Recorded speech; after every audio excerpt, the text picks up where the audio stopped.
Hello everyone, welcome back to the channel. तो हमने अभी तक वेरिएबल्स, डेटा टाइप्स और ऑपरेटर्स के बारे में पढ़ा है। तो चलिए हम इस वीडियो में अपने एक स्पेशल डेटा टाइप यानी कि स्ट्रिंग्स के बारे में पढ़ते हैं।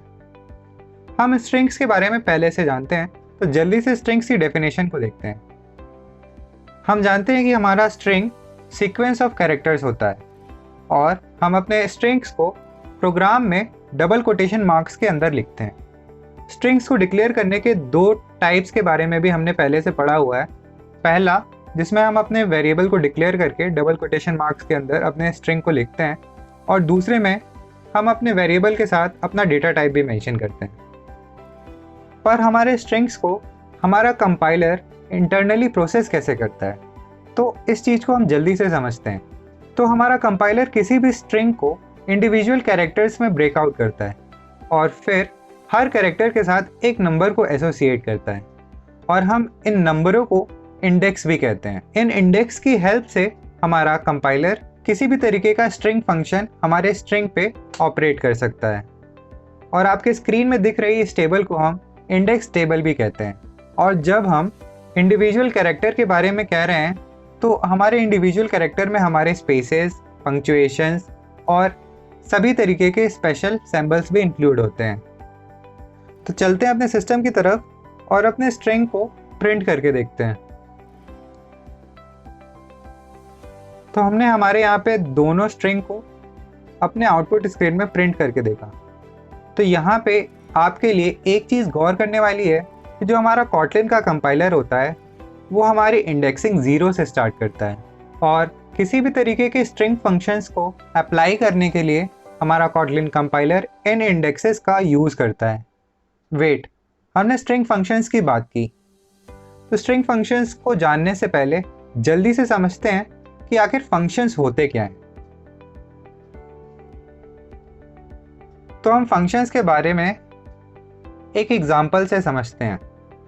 मान लीजिए कि आपके पास एक बाइक है और आप उस बाइक को बाइक वॉश में डालना चाहते हैं, पर आपके पास टाइम नहीं है। तो आप अपने एक दोस्त को बोलते हैं कि भाई ये ले तू चाबी पकड़ और मेरी बाइक को धुलने के लिए लेके जा। तो आपका दोस्त आपकी चाबी लेता है और बाइक को बाइक वॉश में लेके जाता है।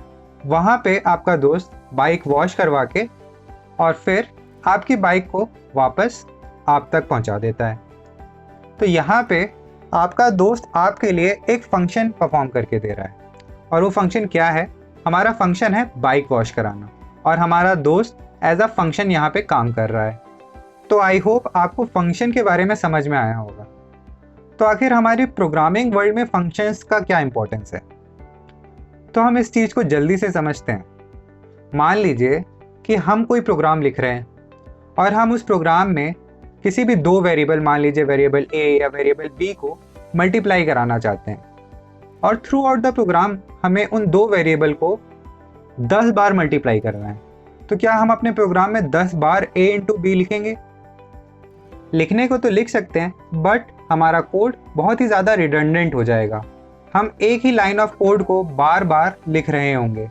उसके बदले हम एक मल्टीप्लाई का फंक्शन बना सकते हैं, और उस मल्टीप्लाई फंक्शन में हम अपने दो वेरिएबल्स a और b को पास कर सकते हैं, और उस फंक्शन को हम ऐसे डिज़ाइन कर सकते हैं कि वो फंक्शन हमारा a और b का मल्टीप्लाई करके हमें उसका result as a output provide करे।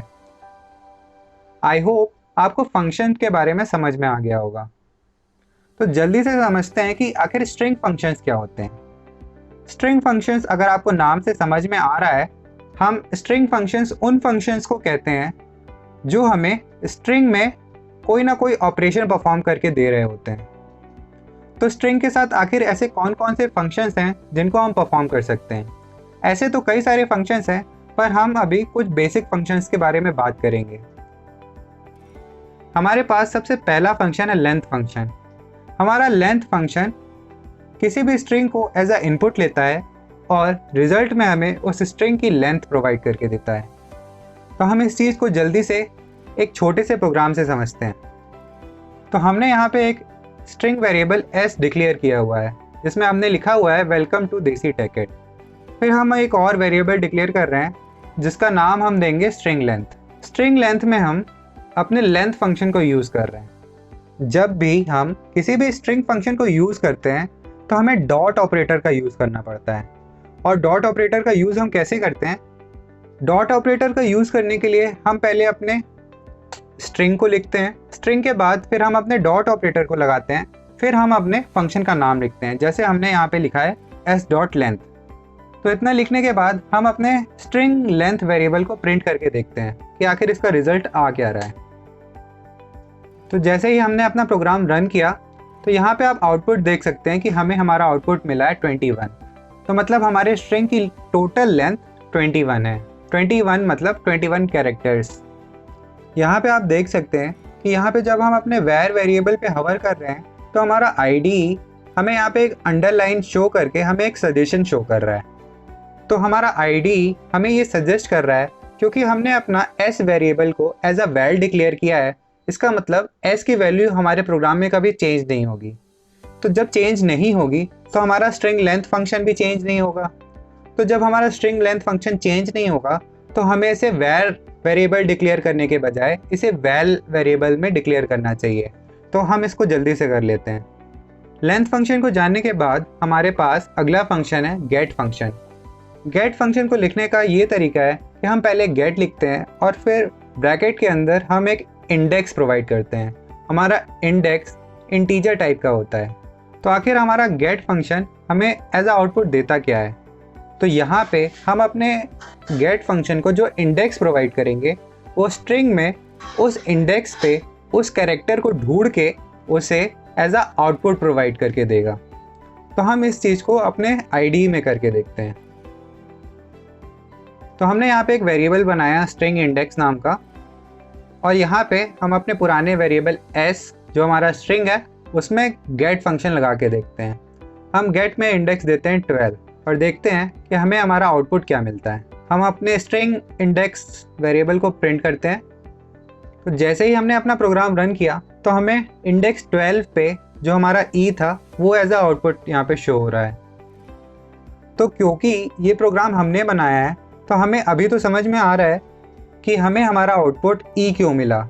पर मान लीजिए कि आपके इस प्रोग्राम को कोई सेकंड पर्सन देख रहा है, तो आखिर वो इस प्रोग्राम को कैसे समझेगा? तो हम अपने कोड को और बेटर करते हैं। हम println फंक्शन में लिखते हैं कि the character at index 12 is,